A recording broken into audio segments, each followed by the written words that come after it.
After 4 years, BTS is finally about to make their highly anticipated comeback. And that's why right now their home country, South Korea, especially Seoul, is completely prepared for their return.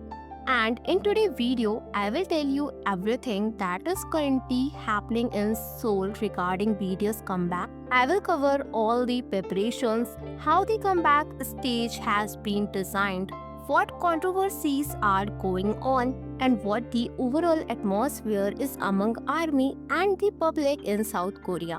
So if you want to know everything happening in Seoul related to BTS comeback, make sure to watch till the end. So for the comeback stage, around 100 staff members are working on its construction and most of the work is already complete. The stage is very large and has been designed on a grand scale. It is surrounded by LED screen on all sides and the walking runway is also quite long. Apart from this, major landmark in Seoul such as Namsan Tower, Lotte Ward, Han River, etc. have been decorated in red color with the support of the government.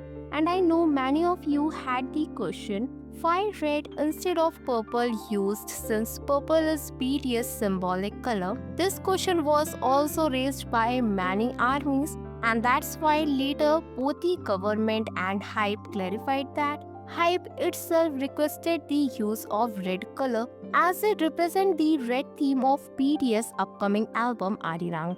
Apart from that, it is expected that around 260,000 people will be attend the live comeback event on 21st March, and to manage such a large crowd, the HYBE and government has taken major steps because around 7,000 police officers have been deployed by HYBE to manage the crowd, and there will be 31 entrance gates all equipped with metal detectors to prevent any harmful or threat objects from entering.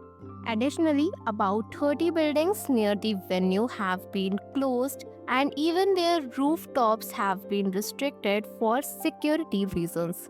And the telecom company in South Korea like LG, KT, etc. have also strengthened their network so that people can use the internet smoothly despite the heavy crowd. And the government has also implemented AI system to monitor and manage the crowd in real time. Meanwhile, right now across Seoul, very large LED screens installed all over the place to playing BTS documentary trailer and Netflix videos, and there are also international promotion happening including our drone show in New York, and even the airport in South Korea such as Incheon etc. are extremely crowded these days as many armies from around the world are traveling to South Korea for BTS comeback.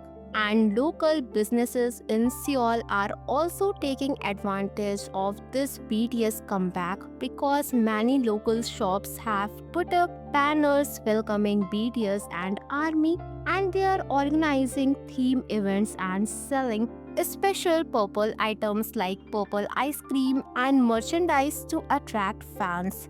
And even the South Korea government is also organizing different events to promote their Korean culture and boost the country economy through the influx of international fans. However, where there are good things, there are also some issues and controversies, and that's why public workers in area near the comeback venue have reportedly been asked to take leave on 20 and 21st March, but many claim it's unpaid leave, which has caused dissatisfaction. And roads around the comeback area will be blocked on 20 and 21st March for the crowd control, which is causing inconvenience to local residents. And many people have also stated that the government and South Korean president is showing too much favoritism only toward BTS because as such large-scale support has not been seen for other groups before. So these are all the latest updates related to BTS comeback. I will continue to bring you more updates about BTS comeback. So make sure to follow the channel and tell me how excited are you for BTS comeback.